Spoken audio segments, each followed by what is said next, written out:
The upcoming presidential debates becoming a must-win for Kamala Harris.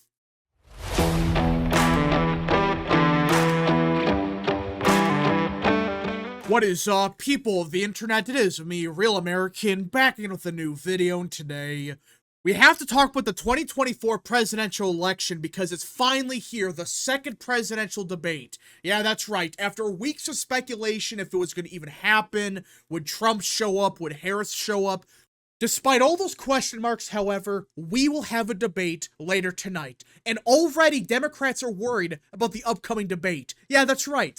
It hasn't even happened yet, and some Democrats are already panicking about this debate. Yeah, that's right. It isn't even happening yet, and Democrats are already realizing, oh, wait a minute, we might have a big problem here, because, let's face it, it is a must-win debate for Kamala Harris. She cannot have any major gaffes. She basically has to be perfect and win the debate, because if she doesn't, they could be in a lot of trouble. Hell, polls today show that they could already be in a bunch of trouble even before the debate. Look at this. The RCP average in just a couple of days went from roughly Harris +2, Harris +1.8, to now Harris +1.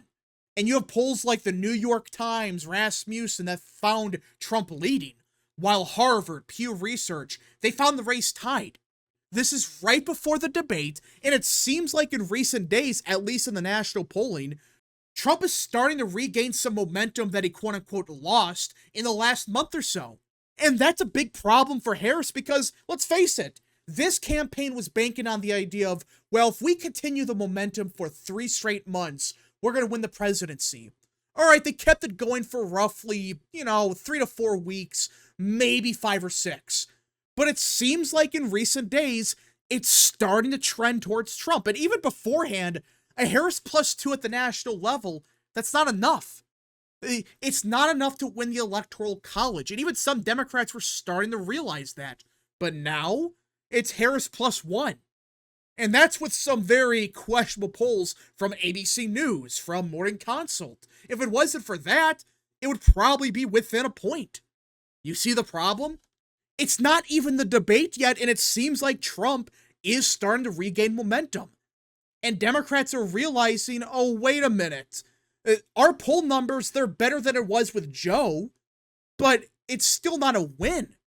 I mean, that's what the New York Times is reporting. Like, you scroll down here, yeah, Harris is doing better with Hispanic voters. Like, Joe was at 52% back in June, while Harris is at 55% right now. But the problem is, back in 2020, Joe won 65% of the Hispanic vote. Yeah. So while it's true that Democrats, they have regained some of the Hispanic support, some African-American support, that's true, especially compared to Biden's numbers back in June. The problem is, it's still way behind what Joe Biden was getting back in 2020. That's the problem. You have black men still voting like 25-30% for Trump, which is just a disaster for Democrats. And suddenly, this debate becomes a must-win for Kamala Harris. Now, you could argue it's a must-win for both campaigns. Like, okay, Trump has to win the debate, which I'm not denying that he should probably try to win the debate, obviously. But I would argue with the current state of the race, this is a must-win for Harris, not necessarily for Trump, because when it comes to Trump, if he loses the debate, yeah, he may go down a point or so, maybe 2, but it's not like, he needs the debate to win the presidency. He doesn't. I mean, back in 2016, he lost the first debate, yet he still won. Like, he lost some momentum for a little bit, but then, well, we all know what happened. Even 2020, he was down by 15 points, but he still nearly won. That's the thing. Harris, meanwhile, this is her first real chance to speak to millions of people, not just partisan Democrats, just average voters that may not pay attention to politics that much. Because yes, she gave her convention speech, a couple weeks ago at this point. Mostly partisan Democrats and Republicans, they were the ones watching that. I highly doubt there are many normies watching that convention speech. But they're going to probably tune in to this debate. Suddenly it makes sense why Democrats are a little bit worried. There's a lot of pressure on this single debate, because if Harris has a bad performance, she's done.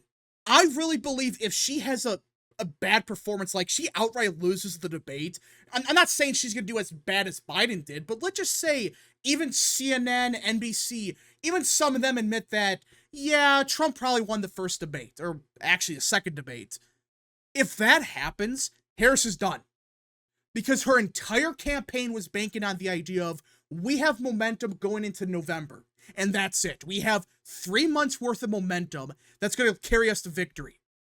But if you lose the first debate, for starters, Trump's already picking up momentum before the debate. But now, if you lose the debate, you're screwed. And at that point in time, more than likely, all that's going to happen with the polls is, it's not going to be like Trump plus 15, but it's probably going to be where Biden was at just before the debate in early June. He was down by roughly a point, maybe half a point. Maybe once in a while he was up by a point or so, but the average was roughly Trump plus 1. Which in that scenario, that's still a Trump victory. Like, people gotta understand that a Trump plus 1 at the national level is an electoral college victory. Quite easily, in fact. So this debate's becoming, as we get closer to the debate each passing hour, it's becoming more and more important for Harris to win. And there are so many issues for Harris going into the debate. For starters, her campaign, they flip-flop strategies.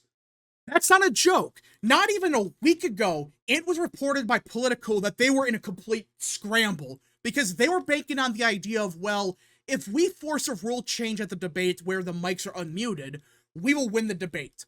Yeah, they were banking on changing the rules at the last second to have the mics unmuted because they want to interrupt Trump, get him off his game, and quite frankly, let Trump interrupt Harris so she doesn't have a bunch of word salads. That's what they were banking on. I'm not even kidding. That was their strategy.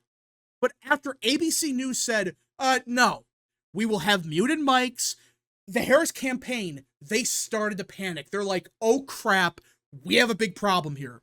We have to quickly rework our entire strategy to fit the muted mic scenario.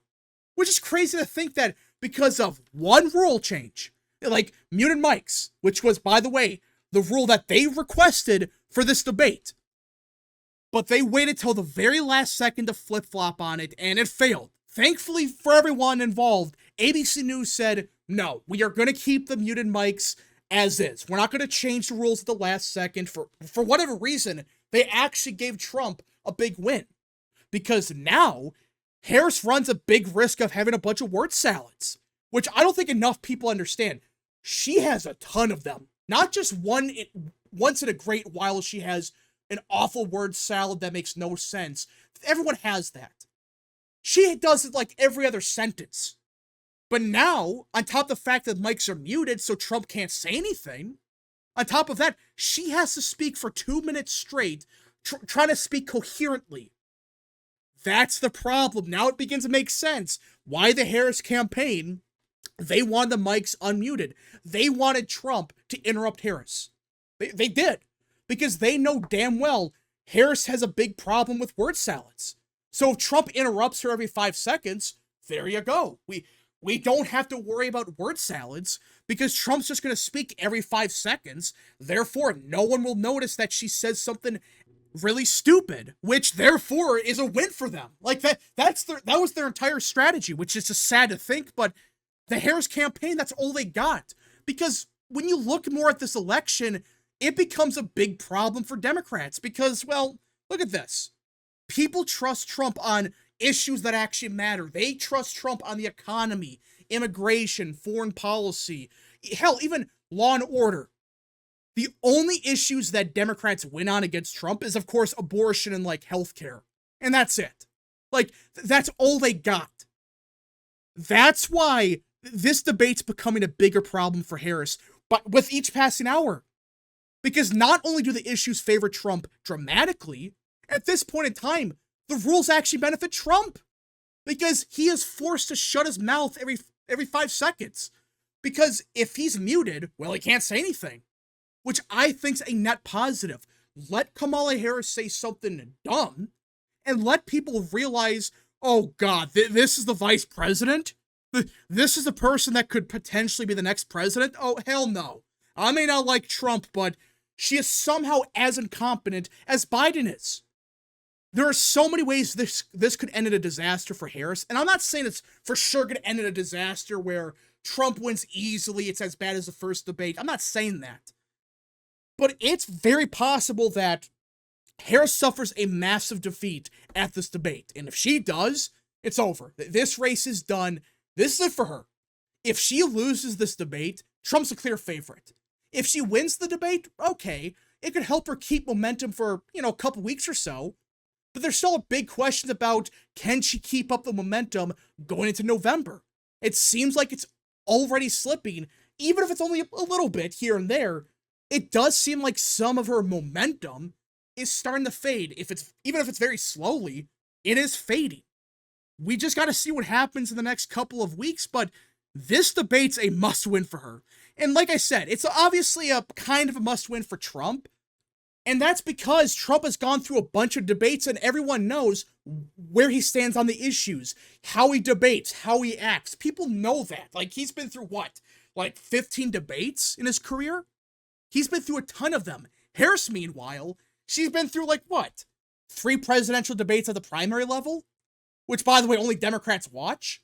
And she was a complete disaster in each of them. She was awful. She had no clue what the hell she was talking about. And Tulsi Gabbard killed her political career. It's going to be very interesting to see what happens today, because this could be very bad for Harris. If she makes a major gaffe, she's done. And if I'm Trump, I just let her talk. Okay, go ahead. Speak for 5 minutes about stuff that no one cares about. And you know what? I'm going to talk about issues that actually matter to people.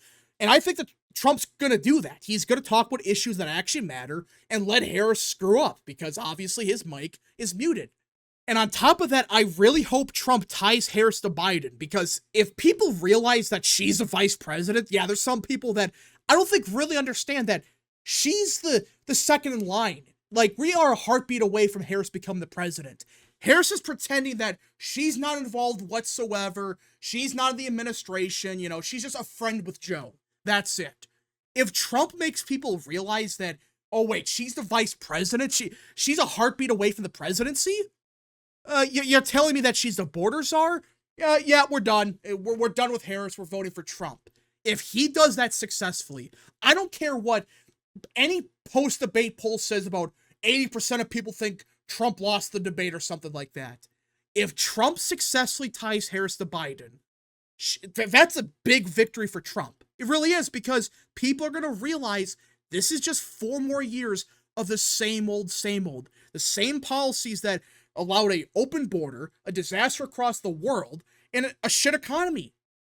You see why this is a very stressful debate for Democrats? Because they realize this. They realize, oh, yeah, we could have a lot of problems here. We need Harris to have a perfect performance. No mistakes, no gaffes, and we need to pray that Trump isn't on his A game. But anyways, folks, thank you so much for watching. If you guys did enjoy this video, smash the like button down below, subscribe, share with your friends, hit that little bell, follow the social media accounts in the description down below, and of course, join the channel today. Godspeed to all of you.